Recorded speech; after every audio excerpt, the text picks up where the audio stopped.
तरफ से जॉइंटली आज का ये सेशन हमने विशेषता ऑर्गेनाइज किया। वक्त काफ़ी कम था क्योंकि कई प्रोग्राम्स लगे हुए थे। इसके बावजूद मैंने थोरात सर को रिक्वेस्ट किया कि जब हमें पता चला कि प्रोफेसर लॉरेंस सिमन सर नागपुर आ रहे हैं तो हमने रिक्वेस्ट किया कि सर आप उनका लेक्चर हम यहाँ भी रखें। हालांकि सिम्बोसिस में उनका लेक्चर था तो मैंने कहा कि सर हम भी रखें, क्योंकि लॉरेंस सिमन सर के बारे में इसके बाद में इंट्रोडक्शन होने वाला है, लेकिन बहुत शॉर्ट में मैं आपको उनके बारे में बताता हूँ कि प्रोफेसर लॉरेंस सिमन सर ब्रांडाइस विद्यापीठ जो है यूएस का बोस्टन में वहाँ पर है और पिछले 8 साल से वो कास्ट जर्नल निकालते हैं।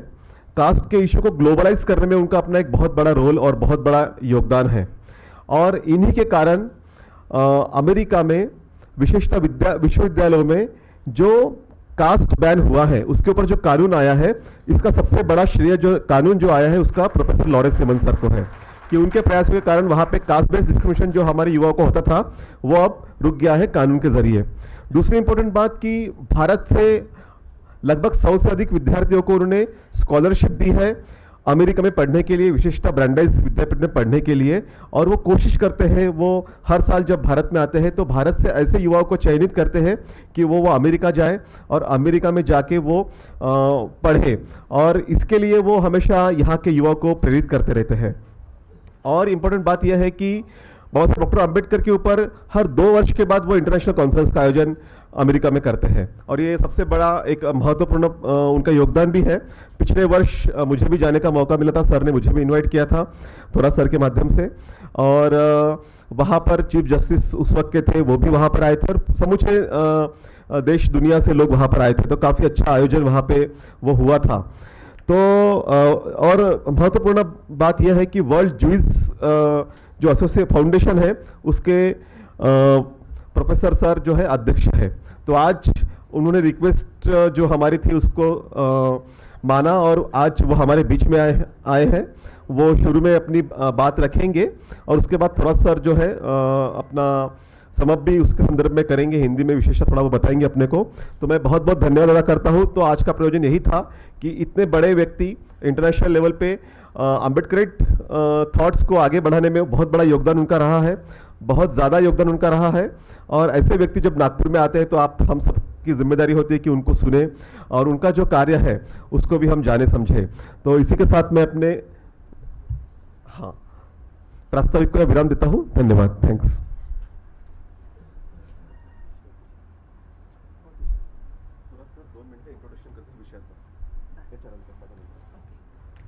So I would request Padma Shri Dr. Thorat sir to please speak few words about the topic. सबको नमस्कार, जय भीम।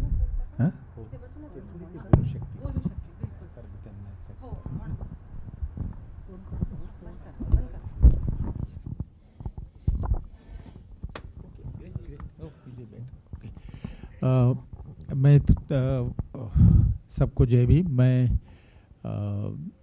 1-2 मिनट में जिस विषय पर ये आपसे बात करेंगे उसका बैकग्राउंड आपको थोड़ा सा देता हूँ। जो सब्जेक्ट है उनका from Moses to Ambedkar, the story of liberation theology. ये जो सब्जेक्ट है ये doctor Lawrence Simon Brandeis university में हेलर स्कूल में पढ़ाते हैं बहुत सालों से। वो सब्जेक्ट है लिबरेशन थियोलॉजी का। लिबरेशन थियोलॉजी ये जो विचार है ये लैटिन अमेरिका में 1960 में आया और उसका मतलब इतना ही था उस वक्त कि जो डिफरेंट प्रीस्ट थे चर्च में, उन्होंने ये कहा कि रिलीजन के जो विचार है उसका वो रिलीजन ने गरीबों की मुक्ति करने के लिए काम करना चाहिए। सो लिबरेशन थियोलॉजी का मतलब यह है कि ऐसा धर्मशास्त्र जिस धर्मशास्त्र के माध्यम से मुक्ति हो गरीबों की, मार्जिनलाइज सेक्शन की। तो ये नया विचार था क्रिश्चियनिटी में, लेकिन उन्होंने आगे लाया और वो फिर काफ़ी आगे बढ़ा कि धर्म का विचार जो है वो दलित जो समाज है उसके उत्थान के लिए हम कैसे कर सकते हैं। और आप देखेंगे कि इसका जो साम्य है वो डॉक्टर बाबा साहेब अम्बेडकर ने जो बुद्धिज़्म लिया है, बुद्धिज़्म का फाउंडेशन ही है बहुजन हिताय बहुजन सुखाय। तो उसकी कितनी कंपैरिजन हो सकती है इसकी वो कोशिश करेंगे। दूसरी बात है कि आप यदि बाबा साहेब अम्बेडकर के वॉल्यूम पढ़े तो उसमें 2 लेक्चर है बाबा साहेब के जो जूस के प्रॉब्लम पे है, और ये एक इंटरव्यू है जो इज़राइल की जो एम्बेसी के एम्बेसडर यहाँ थे, उन्होंने बाबा साहेब की इंटरव्यू की। तो ये भी साम्य है कि बाबा साहेब ने 2 बार जू कम्युनिटी के लिबरेशन के बारे में लिखा, और एक जगह फिर वो ये कहते हैं कि I am Moses to my community. तो इस तरह से वो कंपैरिजन बाबा साहब ने की है। डॉक्टर साइमन लॉरेंस ने उसको सब पढ़ा हुआ है। तो ये बैकग्राउंड मुझे आपको देना था। आज आपके साथ वो ये शेयर करें कि लिबरेशन थियोलॉजी है क्या, ये कैसे शुरू हुई और इसका मतलब क्या है, और इसका बाबा साहेब अम्बेडकर के साथ इसका क्या साम्य है, और दलितों के लिए इसकी क्या रिलेवेंस है। Thank you Dr. Simon. You can Laurence Simon, you can now start. I can invite you. Me somebody. Okay, please go ahead. I didn't know that. So I would like to invite Mr. Abhishek Bhute to introduce our today's guest speaker.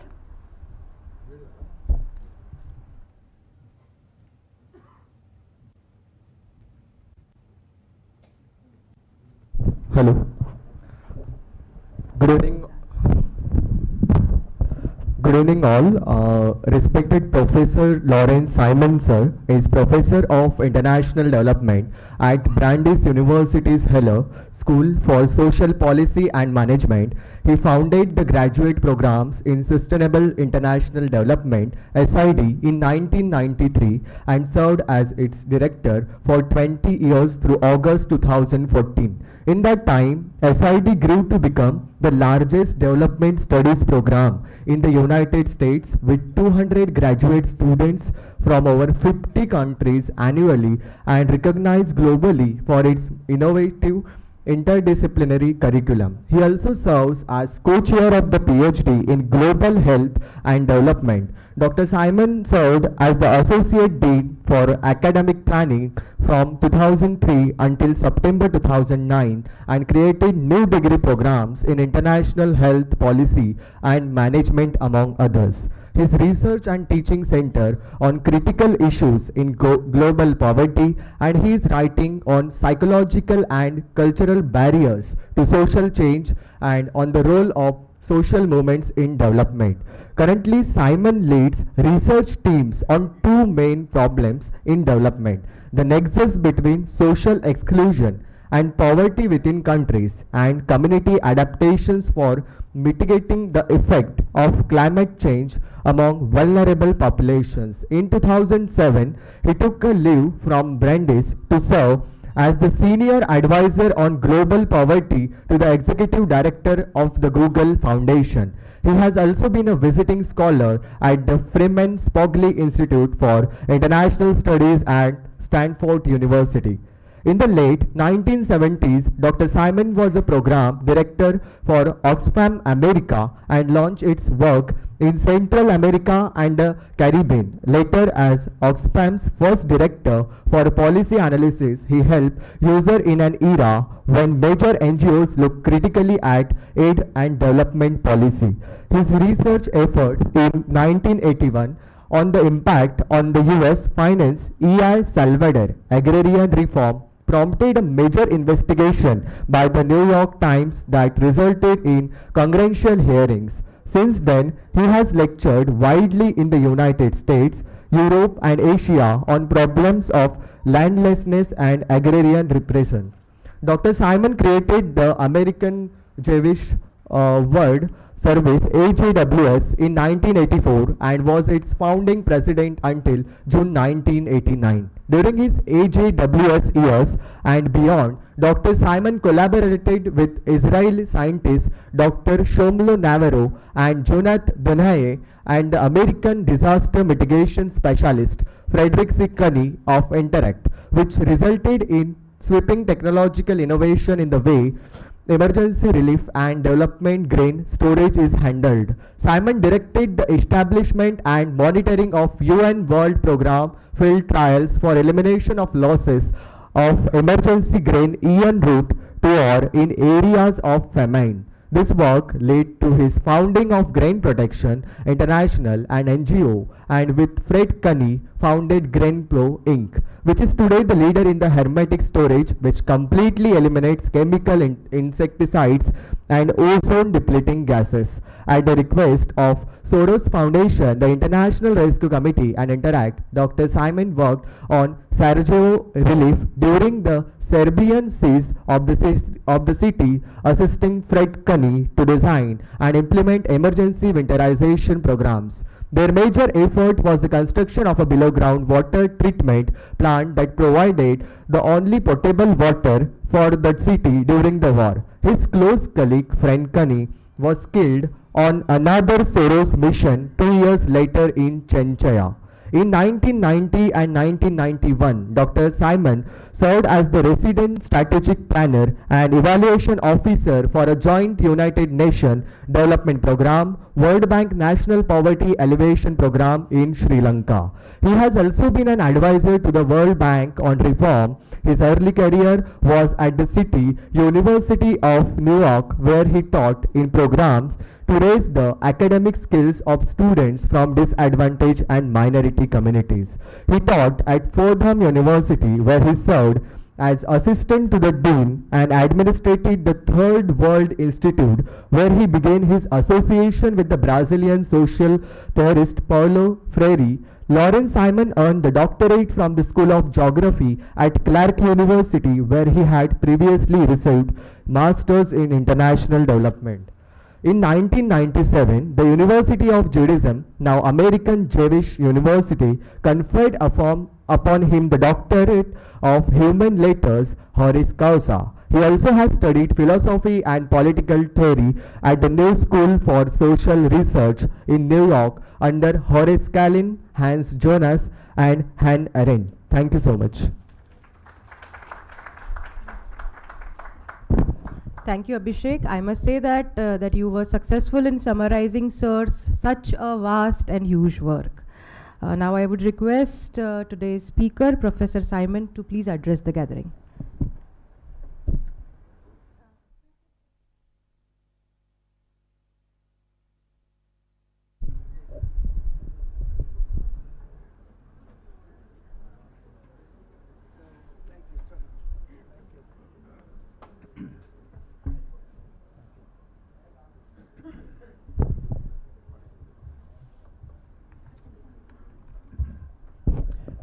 Thank you very much. At first, I'd like to thank everybody here and the leadership of your organization for inviting me to come today. It really is an honor for me to be here, and I hope there's an opportunity, whether today or some other time, to get to know some of you much better than we will tonight. Just a comment before I actually begin. You're going to hear me talk about, discuss figures from several faith traditions tonight, including the ancient Hebrews, of course, as well as Christian, especially Roman Catholic, Buddhism, and in a subsidiary role, Hindus who sought to break away from Hinduism and caste. This is not meant, none of my comments tonight are meant to proselytize in any way or to demean any faith. So let me begin by saying what is not a covenantal community. As you know, the title is From Moses to Ambedkar, the Story of Liberation Theology, and you're going to hear me talk a lot about the concept of a covenantal community, and I'll explain that. But so first let me try to explain what is not a covenantal community.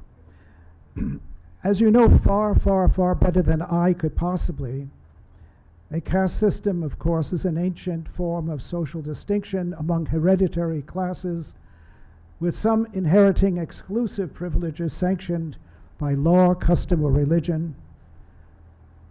While belief in the purity of lineage may be a source of pride in a cultural heritage, it may also lead to illusions of superiority and even lead to genocide, as in the Holocaust that befell the Jews of Europe at the hands of the master race.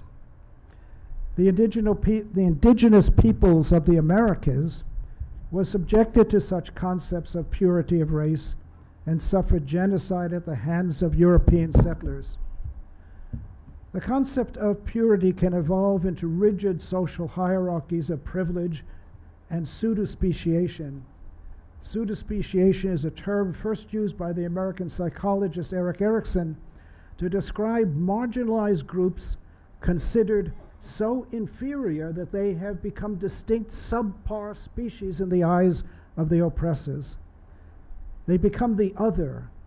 The Rohingyans of Myanmar have lived under threat of expulsion.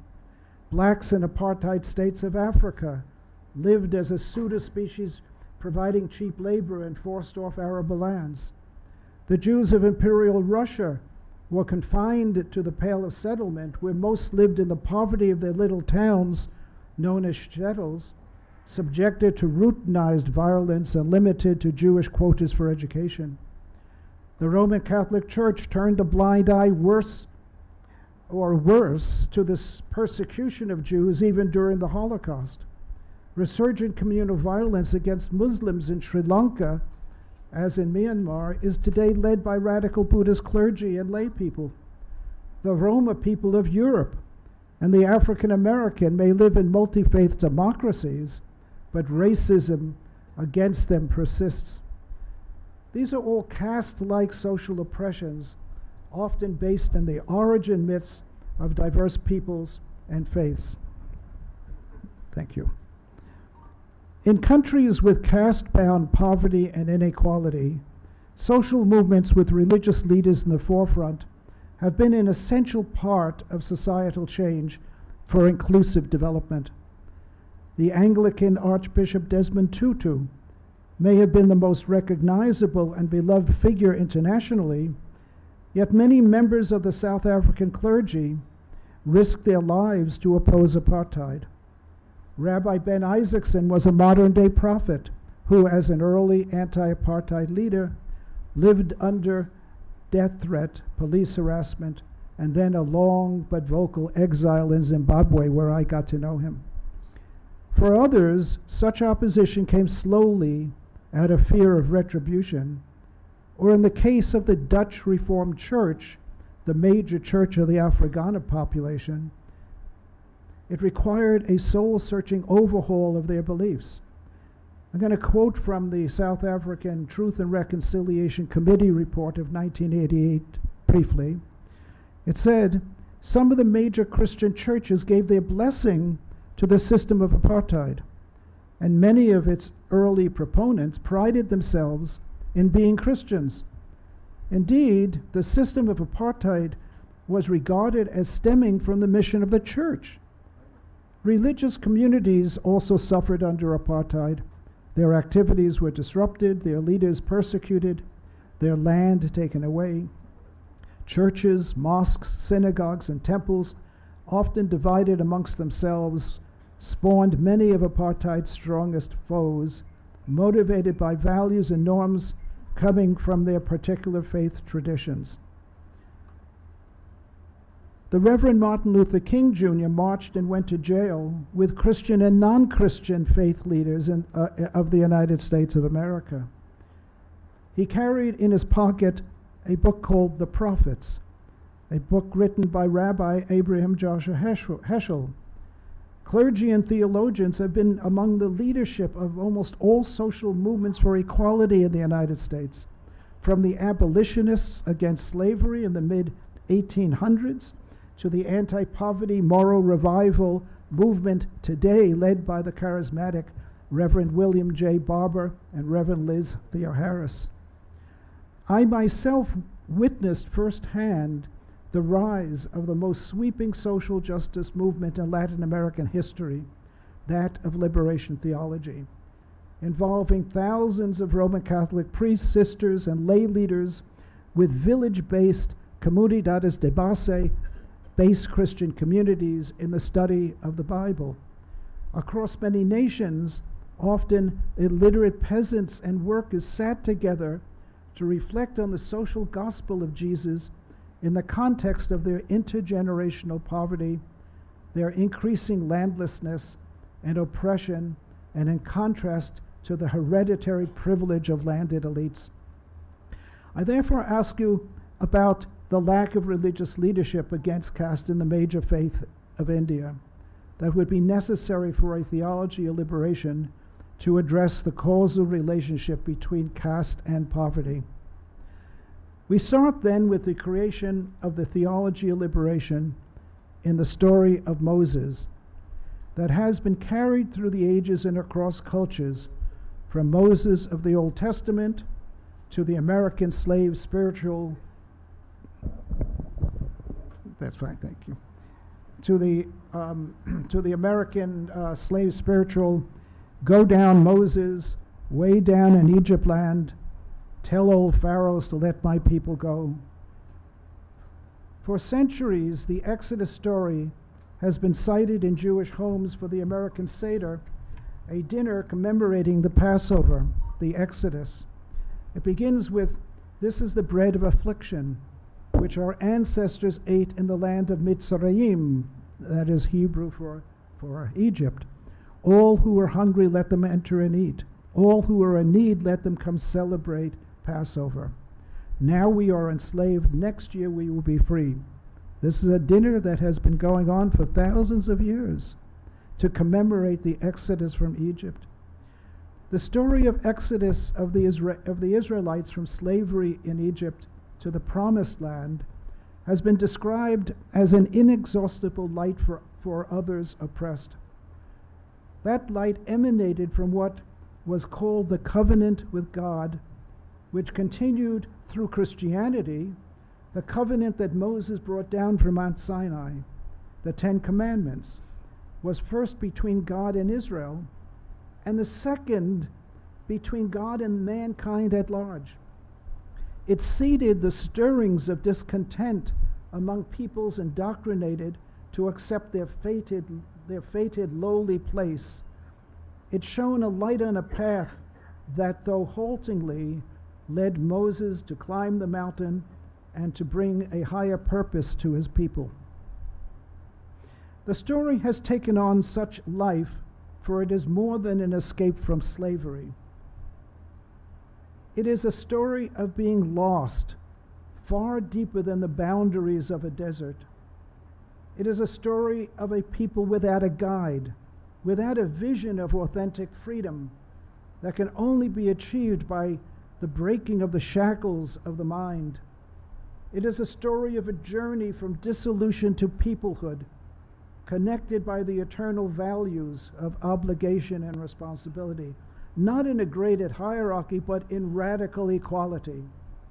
This was the story very much in mind when Bhimrao Ramji Ambedkar likened his own journey to that of Moses. In the story of Exodus, God did not deliver the people to the Promised Land, for it is said they wandered the desert for 40 years. They engaged in a long and arduous march, a march far longer than reason dictates, into a wilderness far beyond physical geography. God gave them an opportunity for freedom and self-affirmation. Yet deliverance meant struggle, doubt, and despair. Before they could enter the land of Israel, they had to shed the conditioning of slavery, overcome the mental state of oppression, and find the possibility of a new kind of community. That community was based on a code of conduct, commandments that discarded the master-slave relationship of the pharaohs, and one that ushered into history a society based on mutual obligations superior to the laws of man and beast. Moses began his own life journey unaware of his humble origins as a baby, hidden from the Pharaoh's genocide of all newborn Hebrew males. Found in a basket floating in the reeds of the Nile, the daughter of the Pharaoh named him Moses, meaning one drawn from the water. And though she must have known he was a Hebrew, brought him up in the splendor of wealth and privilege, for many that would have blinded them to injustice inflicted on the slaves. Yet Moses felt compassion for their misfortune. Perhaps it was at the beginning nothing more than pity, but the story attributes a growing consciousness to Moses, for over time he identified with these people thoroughly and bonded with their longing, as yet unformed but palpable in their anguish. The story of Exodus ultimately is about the covenant. More than a contract with God, it is a covenant among God's people to expect justice and to give justice, to live by that code of conduct in all relations within the community. The story of Exodus begins with a denial of justice and reaches its apex with the giving of the law. Thereafter, the story of liberation for the Jewish people becomes one for all humanity. We call that tikkun olam, to heal creation, to heal the world. The story of Exodus was not foreign to B.R. Ambedkar. Dr. Ambedkar wrote, he said, "The story of the Jews told in the Old Testament is a moving tale. It has few parallels. The pathos inherent in the subjugation and ultimate emancipation of the Jews cannot but affect the emotions of those who are as depressed as the Jews who were in Egypt in the days of Pharaoh." But Ambedkar continues, he says, "But the heart of everyone who is working for emancipation of a depressed people is bound to go to Moses, the man who brought about the emancipation of the Jews.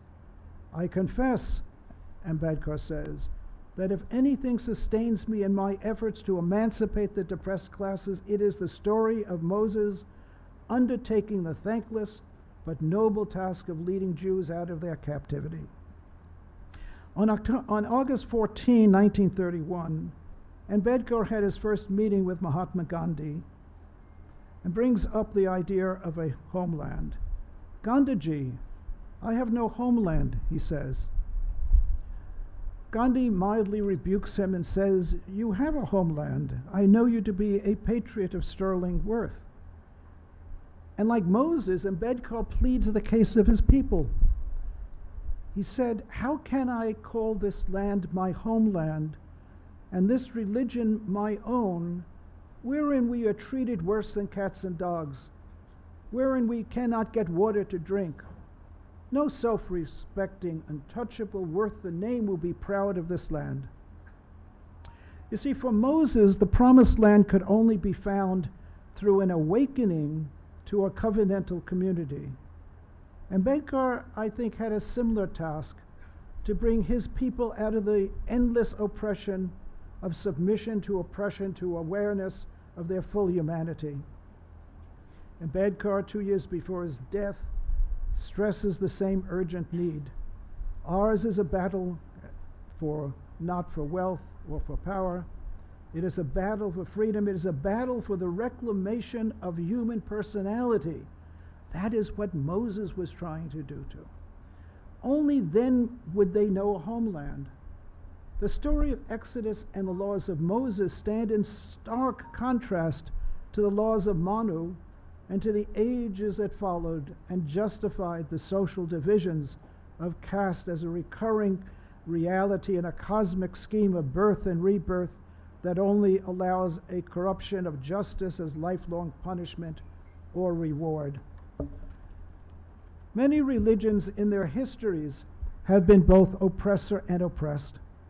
The early Christians, as you know, were fed to the lions of Rome.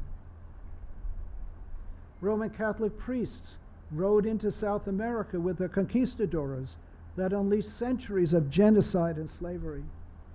And today, Israeli Jewish settlers appropriate Palestinian land in a quasi-religious fervor. And the great covenant of the Jewish people in Israel may have been shattered in Gaza in the last couple of years. Ask me later if you wish a further explanation for the pain I feel for the breaking of this covenant. There are terrorists who kill in the name of Allah. Buddhist monks in Sri Lanka and Myanmar lead violent attacks on Muslims in the name of Buddha. There are Hindus who still enforce untouchability despite constitutional safeguards and laws against caste-based atrocities. In Latin America, the hierarchy of a conservative church reinforced the privileges of a feudal system of separation of classes in an ever-deepening divide between the powerful and the poor. With few exceptions, and not until the early 20th century did the Latin American church begin a deep reflection on its own teachings. These were reinforced by a series of papal encyclicals on poverty and human dignity. Pope John XXIII issued Pacem in Terris in 1963.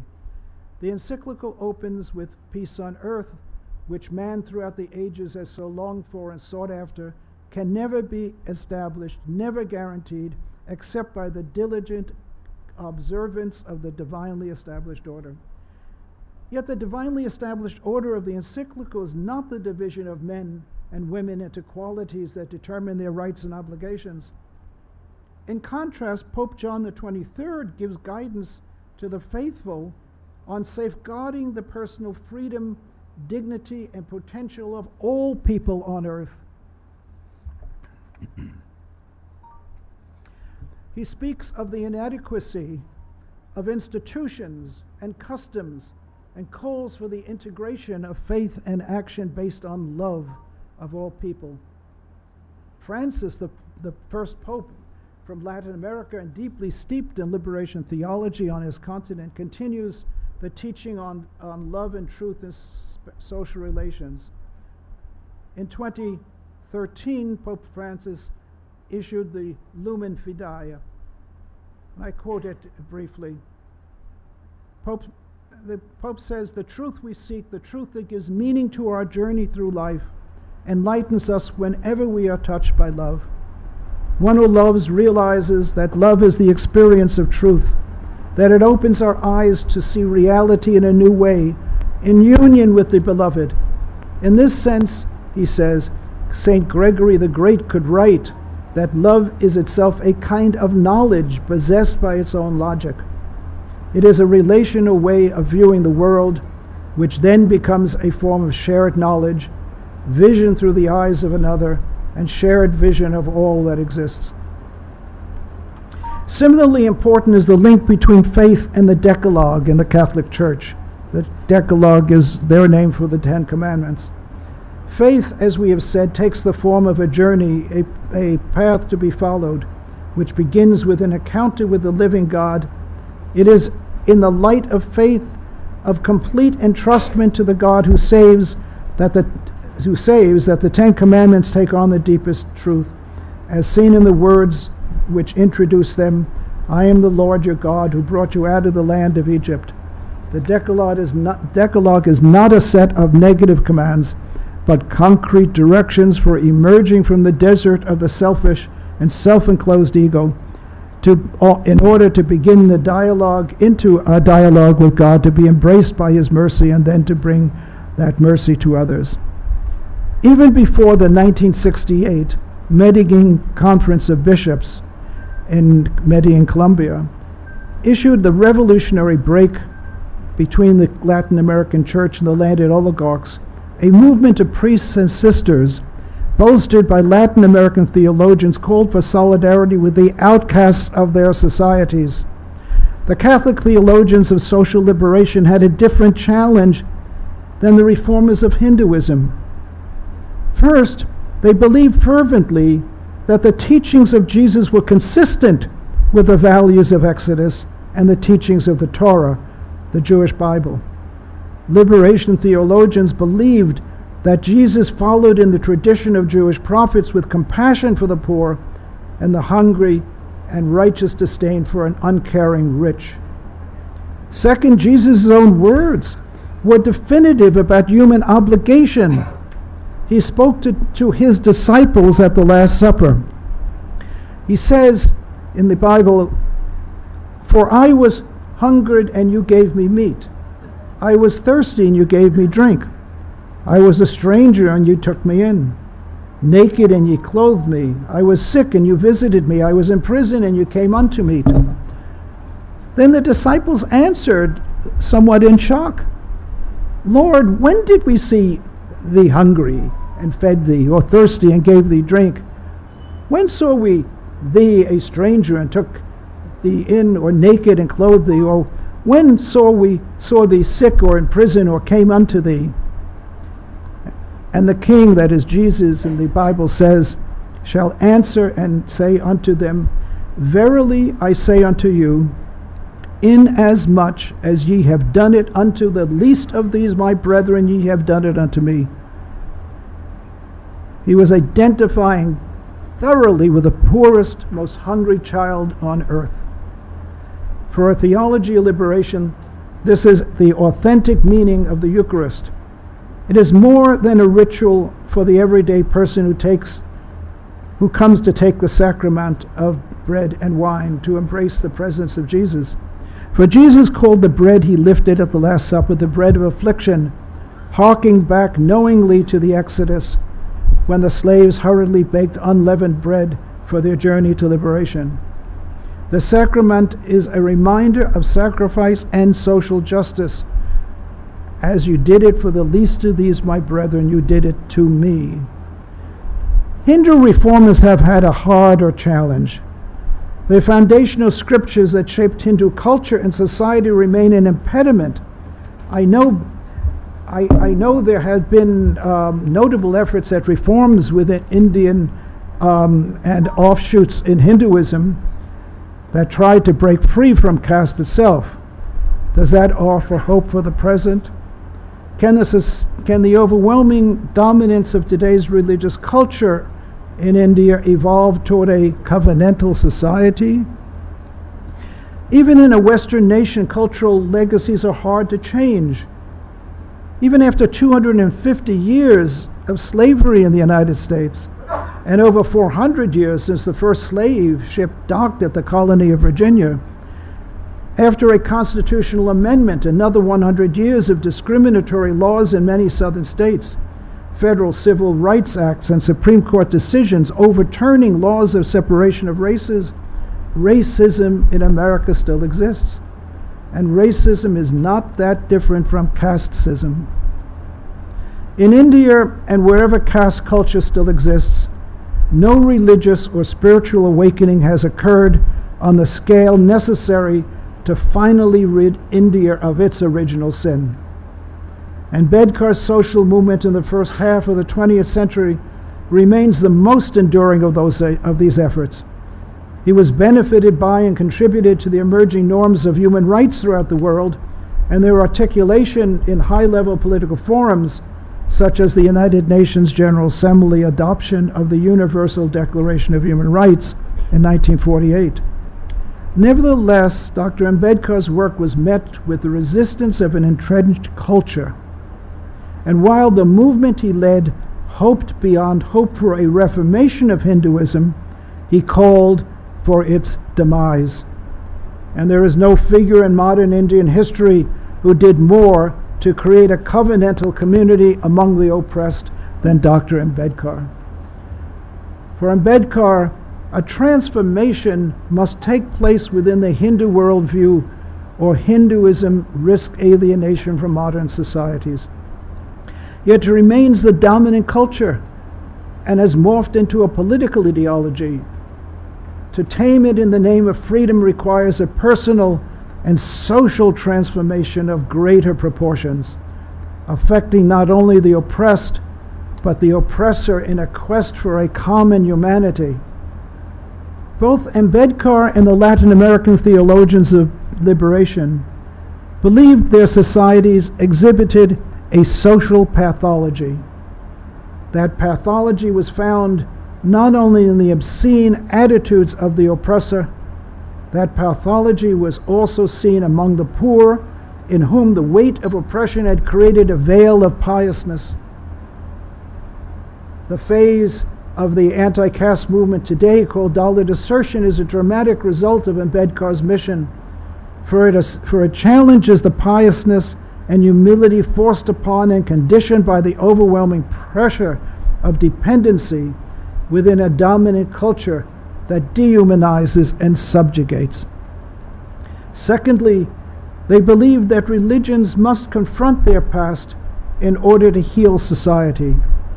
The Peruvian theologian, Father Gustavo Gutierrez, often called the father of liberation theology, said, "The denunciation of injustice implies the rejection of the use of Christianity to legitimize the established order."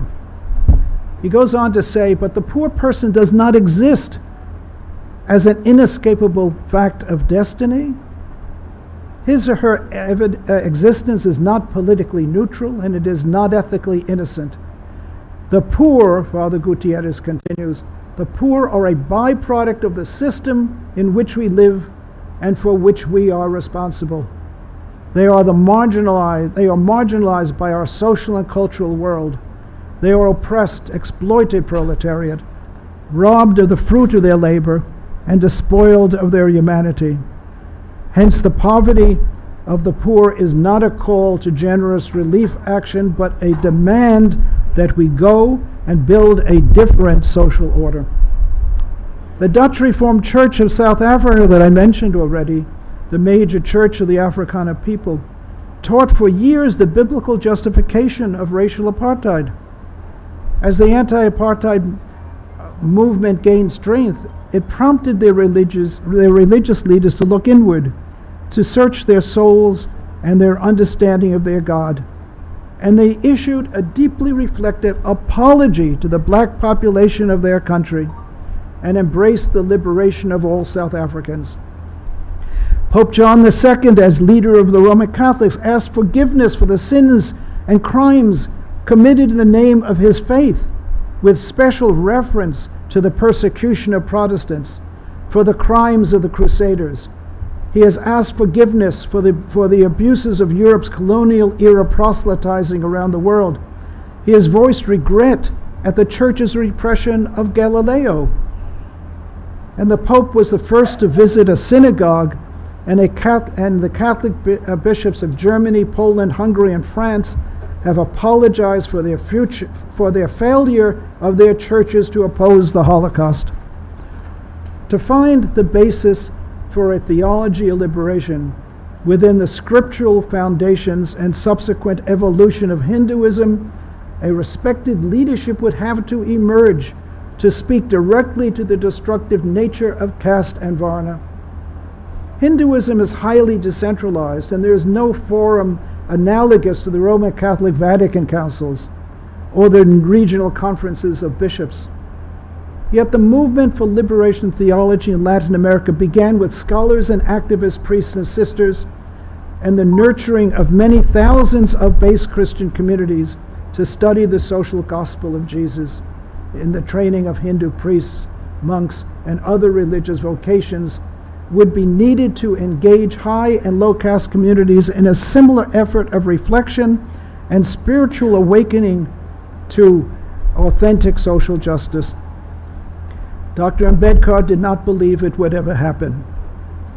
Even the celebrated Indian intellectual Sarvepalli Radhakrishnan, who was an Indian politician, philosopher, and statesman who served as the President of India from 1962 to 1967, and who was truly no leader at all in the anti-caste movement, nevertheless, he said once, "If we are wedded overmuch to the rules of the past, if the living faith of the dead becomes the dead faith of the living, the civilization will die.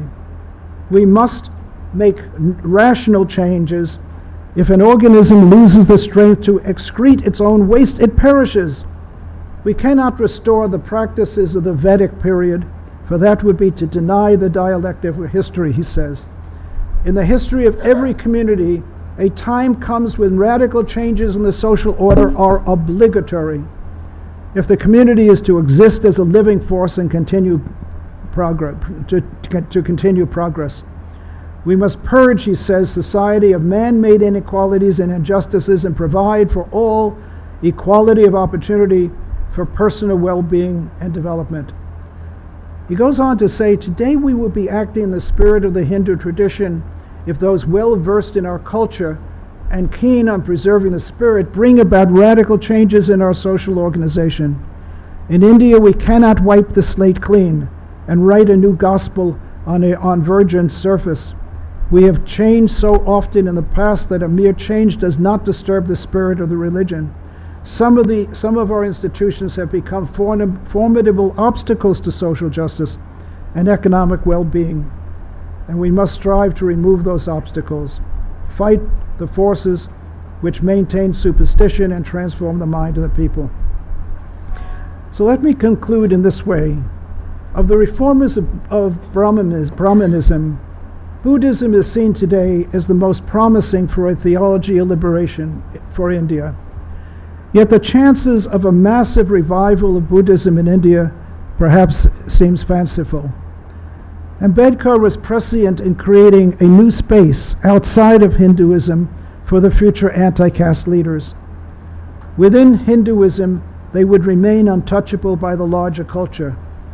But Dr. Ambedkar's conversion to Buddhism, and with the mass conversion taking the vows with him in a public square, Ambedkar was most visibly the Moses of his people.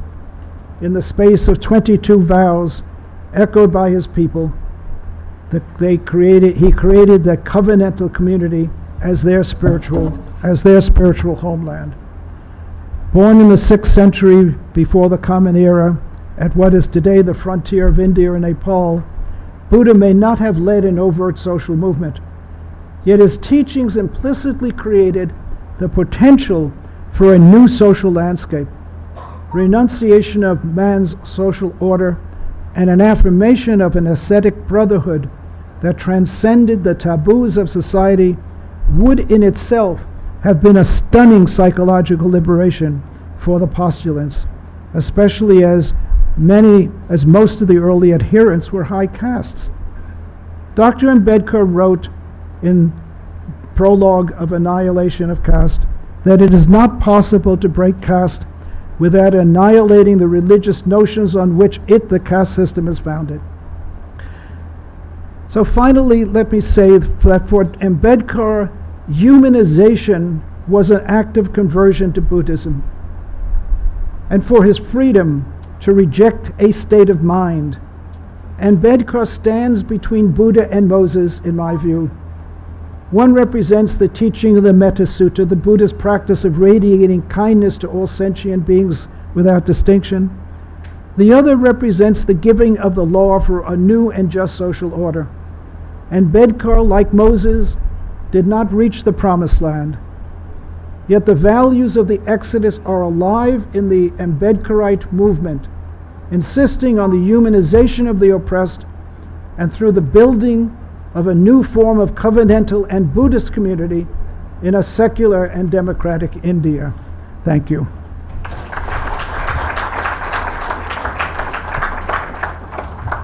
I hope that wasn't too much. Thank you.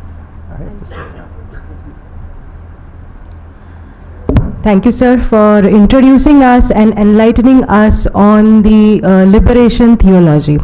I would request Padma Shri Dr. Sukhdev Thorat to felicitate Professor Laurence Simon. Sir would like to speak first?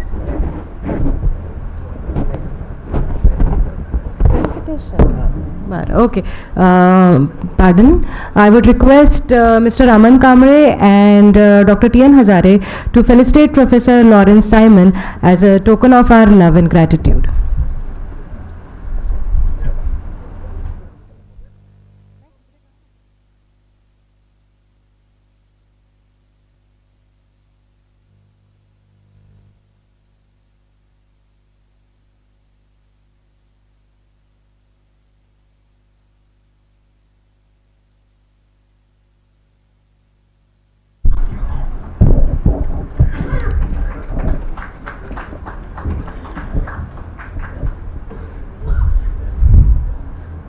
Today we have with us a wonderful team of Banai who are serving their second term due to their immense efforts and popularity.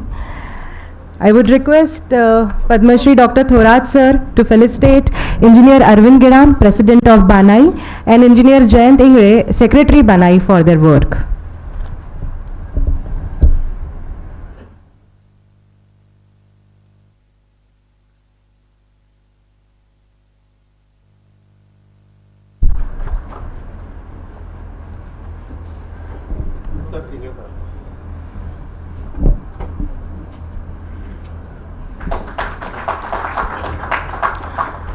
Thank you, sir. Now I would request Padma Shri Dr. Sukhdev Thorat sir to please deliver his presidential speech.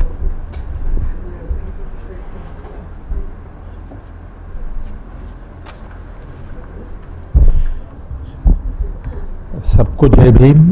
ये presidential speech नहीं है, मैं सिर्फ इनका जो लंबा भाषण है उसको हिंदी में आपके सामने रखने की कोशिश करूँगा। तो इसलिए कुछ मुद्दे में सभी मुद्दे कवर नहीं कर पाऊँगा, लेकिन जो सेंट्रल मैसेज है उनके भाषण की वो आपके सामने रखूँगा और कुछ चीज़ों का फिर इंटरप्रिटेशन भी करूँगा। इन्होंने शुरुआत की अपने भाषण की कि दुनिया में हर एक सोसाइटी में ऐसी कम्युनिटीज़ है जो सफ़र करती है। उन्होंने उसका एग्जाम्पल जू से शुरुआत किया। ब्रह्म प्रदेश में रोहिंग्याज, अफ्रीका में ब्लैक्स, श्रीलंका में जो मुस्लिम कम्युनिटी का एक्सप्लॉयटेशन हुआ, रोमनी कैथोलिक चर्च ने जो डिस्क्रिमिनेशन किया, ये बहुत सारे एग्जाम्पल उन्होंने दिए जिसमें डिफरेंट कम्युनिटीज़ का डिस्क्रिमिनेशन रहा, आइसोलेशन रहा, एक्सप्लॉयटेशन रहा। और दूसरा मुद्दा जो उन्होंने सामने रखा वो ये है कि अनफॉर्चुनेटली जो धर्म उस कम्युनिटी में था या देश में था, उस धर्म ने उसको जस्टिफाई किया। तो उसका उदाहरण उन्होंने दिया कि अमेरिका में जब स्लेवरी आई तो यूरोपियन के साथ स्लेव भी, क्रिश्चियन भी उनके साथ गए, क्रिश्चियन मिशनरी भी गई। जैसे हमारे यहाँ इंग्लिश के साथ क्रिश्चियनिटी भी आई, उसी तरह यूएसए में क्रिश्चियनिटी फॉलोड दी यूरोपियन पीपल, और क्रिश्चियनिटी ने स्लेवरी को जस्टिफाई किया, विरोध नहीं किया। उसी तरह साउथ अफ्रीका में क्रिश्चियनिटी थी, क्रिश्चियनिटी ने जस्टिफाई किया जो रेशियल डिस्क्रिमिनेशन था। और भी उन्होंने एग्जाम्पल क्रिश्चियनिटी के अलावा और रिलीजन के भी दिए हैं कि हाउ रिलीजन किस तरह सोशल जस्टिस के खिलाफ और कुछ कम्युनिटीज़ को मार्जिनलाइज करने में उसका रोल रहा है। लैटिन अमेरिका का उन्होंने बहुत सारी कम्युनिटीज़ है लैटिन अमेरिका में जहाँ धर्म के नाम पे या धर्म के सपोर्ट के साथ एक्सप्लॉयटेशन हुआ। लेकिन इसमें फिर ये एग्जाम्पल देने के बाद उन्होंने जू के बारे में ज़्यादा डिस्कस किया। वो खुद जू है। कोई 20-30 साल पहले उन्होंने जूस वर्ल्ड फाउंडेशन सेटअप किया जो अभी चल रही है। अब वो फंडिंग भी देती है कुछ काम के लिए। तो जू की स्टोरी को बताया उन्होंने और उसकी कंपैरिजन डॉक्टर बाबा साहेब अम्बेडकर के साथ की है। जू की स्टोरी आपको मालूम है कि जिस तरह से उन्होंने यहाँ बताया है, हमें सभी को उसके बारे में मालूम नहीं कि जूस ये जो है ये इजिप्शियन किंगडम में स्लेव थे और मोजेस ने उनको जो इजिप्शियन किंग था उसके साथ बार्गिन करके या बहुत सारे कंडीशन रख के सैक्रिफाइस करके उनको वहाँ से मुक्त किया। लेकिन मुक्त तो किया, लेकिन उन सब जू के साथ मोजेस जो है उनको ले आए वहाँ से, और सवाल था कि कहाँ राष्ट्र बनाए, कहाँ इनको ले जाए, कहाँ इनको सेटल करें। तो जो मोजेस की जो कहानी है वो ये कहानी है कि 40 साल तक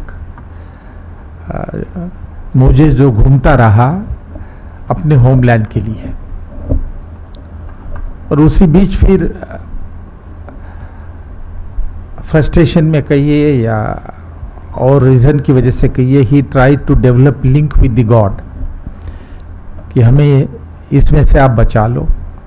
और कहानी यह है कि उसका गॉड के साथ संवाद हुआ, उसको ब्लेसिंग मिला, और उस ब्लेसिंग के थ्रू उन्होंने 10 कमांडमेंट जो है वो दी है। तो फर्स्ट क्रिश्चियनिटी का जो बेसिस है वो 10 कमांडमेंट का है। आगे जाके वो जब कंपैरिजन करते हैं, मैं बताऊंगा उसके बारे में कि हाउ वो कंपैरिजन करते हैं 10 कमांडमेंट की और जो 22 प्रतिज्ञाएं बाबा साहब ने दी है उसके साथ। और वही है, मॉरलिटी की है सारी ये जो ये कमांडमेंट है। और इसमें मोजेस का रोल उन्होंने काफ़ी लंबे तरीके से यहाँ डिस्कस किया है। दूसरा इम्पोर्टेंट जो मुद्दा उन्होंने बताया है वो मेरा ख्याल है समझना ज़रूरी है कि जू की कहानी फिर बाद में और बहुत डिफ़िकल्ट बनी। होमलैंड तो नहीं मिला, डिफरेंट कंट्रीज़ में वो चले गए, इंडिया में भी रहे, अभी भी जूस कई जगह है, पूना में थे, और जर्मनी के सेकेंड वॉर के पीरियड में उनकी जो जेनोसाइड हुआ, जो हत्या हुई, उसके कोई लिमिट नहीं। और जिस कंट्री में रहे वहाँ वो एक माइनॉरिटी के रूप में रहे, लेकिन उसका असर आपको जर्मनी में दिखता है। I think several millions Jews were killed in concentration camp. लेकिन बाद में फिर सेकेंड वर्ल्ड वॉर के बाद फिर होमलैंड मिला जो आज का इजराइल है। यूनाइटेड नेशन ने, यूके, अमेरिका ने इनिशिएटिव लेके वो ज़मीन दिलाई और जू को अपनी कंट्री मिली। इसमें वो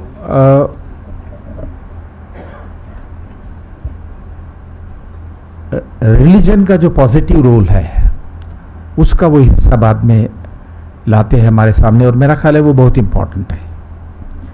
लैटिन अमेरिका में एक विचार आया, एक सिद्धांत आया, और क्रिश्चियन प्रीस्ट के थ्रू आया कि लैटिन अमेरिका में जो इतना एक्सप्लॉयटेशन था और अभी भी काफ़ी हद तक है, और उसके सपोर्टिव क्रिश्चियनिटी भी थी। तो उसमें एक सेक्शन ऑफ द प्रीस्ट उन्होंने रिवोल्ट किया और उन्होंने कहा कि क्रिश्चियनिटी इस तरह के एक्सप्लॉयटेशन को सपोर्ट नहीं करती। क्रिश्चियनिटी में जो जीसस की टीचिंग है, 10 कमांडमेंट है, और सारी जो दूसरी टीचिंग है उसको आप सही तरीके से देखो तो वो गरीबों के लिए है, मिजरीज के खिलाफ है, एक्सप्लॉयटेशन के खिलाफ है, लोगों के कल्याण के लिए है, लिबरेशन के लिए है। ये विचार उन्होंने रखा, इसलिए वहाँ से वो शब्द आया लिबरेशन थियोलॉजी, मुक्ति जो धर्म के माध्यम से, क्रिश्चियनिटी के मुख्य टीचिंग के माध्यम से आप जनता का कल्याण कर सकते हो। ये विचार उन्होंने जो उस वक्त प्रस्तावित क्रिश्चियनिटी का विचार था उसके खिलाफ दिया, और उनको अपोजिशन भी हुआ। 5-6 प्रीस्ट थे, वो बड़े स्ट्रांग प्रीस्ट थे। उनको ब्राज़ील में भी विरोध हुआ, और सबसे बड़ी बात है कि रोमन कैथोलिक चर्च जो है इटली में, उन्होंने विरोध किया। और जब उन्होंने एक प्रीस्ट को अपॉइंट किया, प्रीस्ट को डिफरेंट कंट्रीज में अपॉइंट करने का अधिकार पोप को था, तो ये जब मूवमेंट, रिवोल्ट की मूवमेंट आई, तो उन्होंने ऐसे बिशप को वहाँ अपॉइंट किया जो कंजर्वेटिव था। इम्पॉर्टेंट बात यह है कि धर्म का, क्रिश्चियनिटी में ऐसे विचार है जो गरीबों के लिए है, एक्सप्लॉयटेशन के खिलाफ है, और क्रिश्चियनिटी के विचार और उनका धर्मशास्त्र लिबरेशन के लिए किया जा सकता है, ये विचार उन्होंने पहली बार लाया। और उसके बाद ये विचार काफ़ी एक्सपांड हो गया। एक लिबरेशन थियोलॉजी के नाम पे अब तो कोर्सेज भी है। साइमन लॉरेंस जो है वो ब्रांडाइज यूनिवर्सिटी में ये कोर्स पढ़ाते हैं। इसमें थोड़ा सा मैं डेविएट करके ये भी बताऊँ, उन्होंने बताया नहीं, लेकिन उसका बैकग्राउंड यह है कि जू के डिस्क्रिमिनेशन के बारे में है। वो यह है कि हार्वर्ड यूनिवर्सिटी जो यूएसए में है, बॉस्टन में, बहुत पुरानी यूनिवर्सिटी है, उसमें जब एडमिशन कॉम्पिटिटिव बेसिस पे होती थी तो 50 to 67% जू के लड़के को एडमिशन मिलती थी मेरिट के बेसिस के ऊपर। और ये इंग्लिश लोगों ने हार्वर्ड बनाई और ये उनको अच्छा नहीं लगा। तो कुछ सालों के बाद उन्होंने कोटा तय किया कि भाई ओनली 10% जो है, ये 50-60% जो यदि क्वालिफाई होते, लेकिन हम अब 10% लेंगे। और उसके चलते फिर वो उसका काफ़ी रेजिस्टेंस हुआ जूज में कि ये क्या करे। तो तब कुछ जू जो परमानेंट जू थे वो इकट्ठा आए, उन्होंने सोचा कि इसी शहर में, इसी बॉस्टन की सिटी में, उसके बगल में एक शहर है वॉल्थम, उसमें हम यूनिवर्सिटी खोलेंगे। तो उन्होंने ये जो ब्रांडाइज यूनिवर्सिटी है वो उसका बैकग्राउंड वो खोलने का ये है। और जब ये बनी तो इसमें one of the signatories and founder is also Einstein was a जू। और आइंस्टाइन को उन्होंने फिर प्रेसिडेंट बनाने की बात की, प्रपोज कहते थे उस वक्त, प्रेसिडेंट बनाने की बात की। लेकिन जो उन्होंने प्रपोज बनाया वो कंजर्वेटिव जू था, और आइंस्टाइन तो सोशलिस्ट थे, प्रोग्रेसिव थे, तो उन्होंने मना कर दिया कि नहीं, मेरा नहीं, उसका प्रेसिडेंट नहीं, यूनिवर्सिटी को उनका नाम देना था, जो उन्होंने एग्री किया। लेकिन ये जो कंजर्वेटिव प्रपोज लाने की वजह से उन्होंने मना कर दिया। तो जो ब्रांडाइज यूनिवर्सिटी में है उसकी हिस्ट्री है वो ये है, और उस हिस्ट्री को साइमन लॉरेंस ने भी काफ़ी नया डायमेंशन दिया है कि सब माइनॉरिटीज़ को, मार्जिनलाइज ग्रुप्स को इसमें इक्वल शेयर मिलना चाहिए। जू की तरह और जो एक्सप्लॉइटेड होने वाले लोग हैं वो उनको भी यहाँ स्पेस होनी चाहिए। तो एक छोटी सी और एक कहानी मैं बता दूं कि वो इंडिया में आए तो किसी को उन्होंने कहा कि मुझे मिलना है और ये प्रचार करना है मुझे। वो क्या लेके आए कि दलितों के लिए मुझे स्कॉलरशिप देनी है एडमिशन करने के लिए। तो किसी ने उसको बताया कि आप एक सज्जन हैं जो यूजीसी के चेयरमैन थे, अभी रिटायर हुए, उन्हीं से मिलिए, वो आपका सपोर्ट करेंगे। तो वो मेरे घर आए और मैं थोड़ा सा नेगेटिव मूड में रहता हूँ जब आते हैं, तो मैंने काफ़ी सारे उनके साथ डिस्कशन किया। जब उन्होंने वो हैंडआउट मुझे दिया तब मुझे लगा कि ऐसा कौन व्यक्ति है अमेरिका से आके दलितों के लिए स्कॉलरशिप देता है, फाइनेंशियल सपोर्ट देता है, और ये भी कहता है कि भाई हम एडमिशन देंगे। तब जाके मैं उनको फिर बहुत जगह फ़ोन करके उनके कांटेक्ट बढ़ा दिए और मैंने कहा हम पूरा आपको सपोर्ट करेंगे। तो मेरे घर में वो बहुत सारी बुद्ध की मूर्तियाँ थी, लगभग 70-80, वो मैंने इसमें लगा दी थी, अभी भी है। तो उन्होंने वो चारों तरफ देखा and then he asked me are you Buddhist. तो मैंने कहा, तो फिर उन्होंने कहा मेरी वाइफ भी श्रीलंका की बुद्धिस्ट है। तो दैट इज़ हाउ उनके साथ मेरा रिश्ता पिछले 10 साल से बना। जो मुख्य मुद्दा है, मैं ये कह रहा हूँ कि ये लिबरेशन थियोलॉजी का जो विचार है ये सामने आया, और उन्होंने फिर अपने भाषण में लिबरेशन थियोलॉजी जो डेवलप हुई और बाबा साहेब का जो कन्वर्जन टू बुद्धिज्म, इसकी कंपैरिजन की। और उन्होंने कहा कि कन्वर्जन टू बुद्धिज्म ये लिबरेशन का मार्ग है, और मेरा ख्याल है ये कंपैरिजन तो बिल्कुल सही है और उन्होंने उसमें कहा है। लेकिन आप देखेंगे कि बुद्धिज्म के जो तत्वज्ञान है उसी में लिबरेशन इन्वॉल्व है। जो बाबा साहेब ने बुद्धा एंड हिज धम्मा में लिखा है, या काठमांडू के लेक्चर में जो साफ किया है कि the first principle of Buddha जो है आर्य सत्य है, उसमें से पहला तो एक ही भाई दुनिया की दुख है, दुख को रिमूव करने का मार्ग है, और मार्ग को हम इम्प्लीमेंट करके लोगों का दुख दूर करते हैं। तो entire philosophy of Buddhism is based on the liberation of people. तो उसमें उसमें उसको इंटरप्रिटेशन की जरूरत नहीं बुद्धिज्म को। बुद्धिज्म का तत्वज्ञान ही लोगों के लिबरेशन के लिए बना हुआ है। तो इसलिए बहुत सारी समानताएं जो है वो लिबरेशन थियोलॉजी और ब्राह्मणिज्म में, बुद्धिज्म में है। और बाबा साहेब ने फिर उन्होंने एक 2-3 पैराग्राफ में ये भी कहा कि बाबा साहेब ने मोजेस के साथ अपनी कैसी तुलना की है। मुझे लगता है मैंने पढ़ा है वो कि एक सेंटेंस है जहाँ उन्होंने कहा है आई am Moses of my people. तो मोजेस का जो एफर्ट है अपनी जनता को होमलैंड देने का, उसी तरह का पैरेलल डॉक्टर बाबा साहेब अम्बेडकर के साथ है। और मैं दरअसल इसके बारे में सोचने लगा कि डॉक्टर अम्बेडकर के भी जहन में उस तरह की कलम थी। आपने देखा होगा कि आप जितने भी मेमोरेंडम डॉक्टर अम्बेडकर ने, बाबा साहेब ने ब्रिटिशर को दिए हैं, 1919, 1929 राउंड टेबल कॉन्फ्रेंस, और फिर independent labour party, schedule caste federation, और यहाँ तक कि रिपब्लिकन पार्टी भी, उन्होंने वहाँ ये कहा है कि दलितों को जमीन देनी चाहिए, कल्टिवेबल वेस्टलैंड देनी चाहिए ताकि वो कल्टिवेट करे कलेक्टिवली, और वो जमीन गांव के बाहर हो और वहाँ दलितों की बस्ती हो, सेपरेट सेटलमेंट हो। उन्होंने वर्ड जो इस्तेमाल किया है वो किया विलेजेस, सेपरेट विलेजेस। तो ये बिल्कुल मोजेस की तरह है कि अपने अलग जमीन और अलग अस्तित्व के लिए वो ये कर रहे थे, और बार बार रिपीट किया। आखिरी में 1947 स्टेट एंड माइनॉरिटीज में भी उन्होंने वो विचार रखा है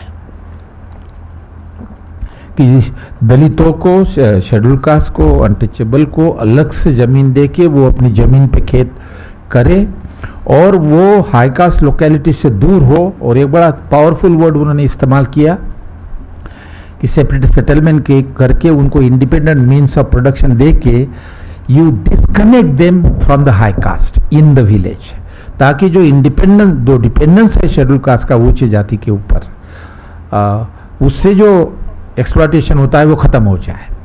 और दूसरा, शेड्यूल कास्ट जो है वो माइनॉरिटी में है तो इसलिए एक्सप्लॉयटेशन होता है। तो एक तरीके से आप वो विजन देखेंगे। उन्होंने एग्जाम्पल म्यांमार का भी लिया और साउथ अफ्रीका भी लिया। साउथ अफ्रीका की एक कम्युनिटी है बुंटे, इनको अलग से सेटलमेंट दे के वो सेटल किया हुआ है। तो उनके दिमाग में भी वो संकल्पना है जब बाबा साहब अपनी तुलना मोजेस के साथ करते थे, to search for that dream land for the untouchable and Jews for Jews. तो ये उन्होंने ये मैं उसका मीनिंग निकाल रहा हूँ, लेकिन डॉक्टर साइमन लॉरेंस ने डॉक्टर बाबा साहेब अम्बेडकर और मोजेस के साथ जो तुलना की है कि दोनों ने अपनी जनता को, अपने कम्युनिटी को एलिवेट करने के लिए, उनका उत्थान करने के लिए कोशिश की है, और उसमें इसलिए उनमें बहुत सिमिलैरिटी है। मेरा ख्याल है ये कुछ विचार है उनके कि रिलीजन को जनता के उत्थान के लिए, मुक्ति के लिए कैसा इस्तेमाल किया जा सकता है। मैं आखिर में इतना ही कहूँगा कि जो उन्होंने भी कहा है कि बाबा साहेब ने जो एनिहिलेशन ऑफ कास्ट में कहा, जो उन्होंने कोट किया कि यदि कास्ट को आपको रिमूव करना है तो जिस कास्ट का आधार धर्मशास्त्र में है उस धर्मशास्त्र को आपको बदलना होगा, उसके बगैर नहीं होगा। और उन्होंने रिक्वेस्ट भी की हिंदू को, सजेस्ट भी किया एनिहिलेशन ऑफ कास्ट में कि ऐसा करो, हम सारे ग्रंथ इंडिया में जो जितने भी धर्म है या जो विचार इकट्ठा करके एक किताब बनाए हैं, और उसमें ऐसे प्रिंसिपल हम लेट डाउन करें जिसके बेसिस के लोग अपने आप कैसे बिहेव करें, एक दूसरे के साथ कैसे बिहेव करें, इक्वालिटी, फ्रेटर्निटी और लिबर्टी के साथ। लेकिन सुना नहीं किसी ने। लेकिन बाबा साहेब अम्बेडकर की ये समझ थी, जो बुद्धिज्म को एक्सेप्ट करने में उनकी समझ ये थी कि उनको ये पूरा मालूम था कि ब्राह्मणिज्म का कोई भी ग्रंथ आप ले लो, ऐसा कोई ग्रंथ नहीं है कि जो समता की बात करता है, जो स्वातंत्र्य की बात करता है, जो बंधुत्व की बात करता है या सबके भले की बात करता है। तो इसलिए Brahminism can not be a religion of liberation. मैं इसके पहले भी आपको कहा है कि मैं फिलोसॉफी, रिलीजियस फिलोसॉफी में नहीं जाऊंगा, लेकिन डॉक्टर बाबा साहेब अम्बेडकर ने क्या किया, ढूंढने की कोशिश की ब्राह्मणिकल लिटरेचर में कि कहीं तो भी समता का विचार है जिसके बेसिस के ऊपर कुछ किया जा सकता है ब्राह्मणिकल आइडियोलॉजी के माध्यम से। तो आप रिडल ऑफ हिंदुइज्म जो उनका वॉल्यूम 4 है, उसमें आखिरी अपेंडिक्स है, वो जरूर पढ़िए। उन्होंने क्या किया है कि जितने भी ग्रंथ है ब्राह्मणिकल रिलीजन के, उस सब ग्रंथों को, एक एक ग्रंथ को लिया, 3 वेदा को लिया, उपनिषदा को लिया, 18 पुराणा को लिया, फिर सारी स्मृति को लिया, मनुस्मृति, नारद स्मृति, विष्णु स्मृति, बहुत सारी स्मृतियाँ है, फिर रामायण लिया, फिर महाभारत लिया और फिर गीता ले लिया, और देखा कि कोई ऐसा रिलीजियस टेस्ट है जो जाति के विरुद्ध में है और समता और फ्रीडम की बात करता है। तो उन्होंने क्या किया है उसमें, इसलिए मैं कह रहा हूँ आप पढ़िए कि हर एक शास्त्र में कोई विश्वास उनके ऊपर न करेगा, इसलिए हर एक टेस्ट से उन्होंने कोटेशन दिया। गीता से कोटेशन उठाया, रामायण से कोटेशन उठाया, महाभारत से कोटेशन उठाया, सारे वेदा से उठाया, स्मृति से उठाया, और ये सिद्ध किया कि every religion of Brahminism support caste system. तो इसलिए ब्राह्मणिज्म की जो सोशल आइडियोलॉजी है वो injustice, inequality, restriction on freedom, anti social attitude, इस पे आधारित है। इसलिए इसके बेसिस के ऊपर आप नए समाज का निर्माण नहीं कर सकते, मुक्ति नहीं कर सकते। इसलिए फिर उन्होंने बुद्धिज्म को स्वीकारा, कन्विंस हुए। सॉरी, मुझे जरा खांसी की ज़्यादा परेशानी है। तो मेरा ख्याल है ये बाबा साहेब का विचार जो है उन्होंने रखा है, तो ये बहुत ही इम्पोर्टेंट मुद्दे, कुछ नए मुद्दे उन्होंने आपके सामने रखे, हमारे सामने रखे। Thank you Lawrence Simon. I have tried to translate as much as I could.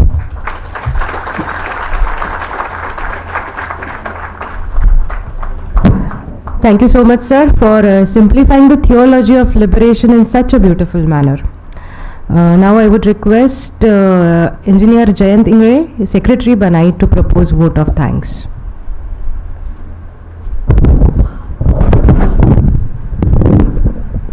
सर्वांना सविनय जय भीम। आजचा हा जो अतिशय महत्त्वपूर्ण विषय, मोजेस ते डॉक्टर बाबासाहेब आंबेडकर, मुक्ती सिद्धांताची गाथा, या विषयाचं आभार मानताना सर्वप्रथम प्राध्यापक Lawrence Simon, Brandeis university, Waltham, America, या विषयाला हात घातल्याबद्दल मी त्यांचे मनपूर्वक आभार मानतो। पद्मश्री आयुष्यमान सुखदेव थोरात सर यांच्या निमित्ताने ते इथे आले, त्यामुळे आणि त्यांचं जे भाष्य आहे ते अतिशय सोपं करून अगदी मोजीची टीचिंग आणि बाबासाहेबांच्या 22 प्रतिज्ञापर्यंत अतिशय सुलभ आणि सोप्या तुम्हाला आम्हाला समजेल अशा भाषेत केल्याबद्दल आयुष्यमान सुखदेव थोरात सरांचे, पद्मश्री सुखदेव थोरात सरांचे मी मनपूर्वक सर्व आयोजकांच्या वतीनं आभार मानतो। त्यासोबत सरांसोबत आलेले, लॉरेन्स सरांसोबत आलेले आयुष्यमान रवी लक्ष्मीकांत यांचे सुद्धा मी मनपूर्वक आभार मानतो। बानाई अध्यक्ष आयुष्यमान अरविंद गेडाम सर यांचे सुद्धा मनपूर्वक आभार। आयुष्यमती विमलताई थोरात यांचे सुद्धा खूप खूप आभार। Association for social and economic equality ते तमाम सगळे सदस्य, स्पेशली त्रिलोक हजारे सर, आयुष्यमान किशोर खांडेकर सर, आवाज इंडियाचे अमन कांबळे सर आणि सर्व टीम, बानाई संपूर्ण कार्यकारिणी, बानाई परिवारातले मोठ्या संख्येनं उपस्थित असलेले सर्व सदस्यगण, तसेच काही मोजके नावं घ्यायचे झाल्यास आयुष्मान Devidasji Ghodeswar, Vasudevrao Fusade sir, doctor BS Gedam sir, आयुष्मान सुनील सारीपुत्त सर, केंद्रीय संघटक समता सैनिक दल, ज्येष्ठ सदस्य Pradeep Nagrale sir, DH Maske sir, Sachidanand Darunde sir आणि सुधीर संबरकर सर जे महाराष्ट्र ऑफिसर्स फोरमतर्फे आहेत, Sanjay Jivane sir, Nagsen Bagle sir, Dilip Khodke sir Maratha Seva Sangh आणि सूत्रसंचालन करणाऱ्या आयुष्यमती डॉक्टर शिल्पा हदारे मॅम, या सर्वांचे आभार मानत असताना हे मनपूर्वक मी आभार तर मानतोच, परंतु एक विषय जो इथे निघाला, जूनना इस्रायल मिळालं आणि मोजेसचा जो संघर्ष झाला आहे, हे संघर्ष गाथा आहे, ही मुक्ती सिद्धांताची संघर्ष गाथा आहे. परंतु या जगात काही बदमाशा होऊनही देश मिळवलेले आहेत, त्याचा उल्लेख करणं मला थोडंसं इथं सायुक्तिक वाटलं. म्हणून जर आपण द्वितीय महायुद्ध आणि डॉक्टर आंबेडकर हे पुस्तक जर वाचलं तर नेपाळ कसा मुक्त झाला कोणालाही भनक न लागता, इथे उपस्थितपैकी कोणीही सांगू शकणार नाही नेपाळ कसाही झाला. अशा काही बदमाशाही जगात चालतात, याचा उल्लेख या निमित्तानं झाला पाहिजे. आणि सरतेशेवटी आपण अतिशय शांत चित्तानं आणि मनपूर्वक हे सगळं ऐकलं, त्यासाठी आपल्या तमाम सगळ्या उपस्थितांचे मनपूर्वक आभार. जय भीम. फक्त एक अनाउन्समेंट आहे, उद्या आणि परवा डॉक्टर आंबेडकर इंटरनॅशनल कन्व्हेन्शन सेंटरमध्ये इंटरनॅशनल बुद्धिस्ट कॉन्क्लेव्ह आहे. उद्या त्याचं उद्घाटन सायंकाळी 6 वाजता आहे आणि परवा जे आहे सायंकाळी 5 वाजता मालेपल्ली लक्ष्मय्या जे हैदराबाद पासून 130 किलोमीटर अंतरावर नागार्जुन सागर आहे, तिथे बुद्धवनं म्हणून त्यांनी प्रोजेक्ट साकारला आहे. जवळपास 570 एकरवर तो प्रोजेक्ट आहे आणि 150 कोटी रुपये खर्च करून तो निर्माण झालेला आहे. त्यांचा सत्कार आहे रविवारी सायंकाळी 5 वाजता आंबेडकर कन्व्हेन्शन सेंटरला. तर मालेपल्ली लक्ष्मय्या हे तेलंगणा आंदोलनात सेक्रेटरी होते. तेलंगणा जे सेपरेट स्टेट झालं तर त्याचे ते सेक्रेटरी होते आणि जे आधीचे CM होते ते अध्यक्ष होते. तर त्यांचं खूप मोठं योगदान तेलंगणाच्या निर्मितीमध्ये आहे. आणि जे शेड्यूल कास्टचा सेपरेट बजेटचा कायदा त्यांनी आणला आंध्र प्रदेश आणि तेलंगणामध्ये, तर त्यांचं पण व्याख्यान रविवारी आहे सायंकाळी 5 ते 6. तर अशा व्यक्तीला ऐकायला आपण जरूर या. आणि 2 दिवस तो कार्यक्रम आहे, शनिवारी सायंकाळी 6 ते 8 आणि रविवारी सकाळी 11 ते 5 पर्यंत. आणि भिक्खुनी धम्मदिना शिवजित ऑस्ट्रेलिया, भंते एक इंडोनेशियाचे आहे, भंते मोक्षाचारा खूप नावाजलेले भंते आहेत, त्यांचं पण लेक्चर आहे. भंते धम्मरामा आहेत आणि लक्ष्मण सर आहेत. तर अनेक मान्यवर आहेत, तर आपण सर्वांनी तिकडे पण यावं. आणि हा कार्यक्रम इथं संपला. धन्यवाद. जय भीम, जय भारत.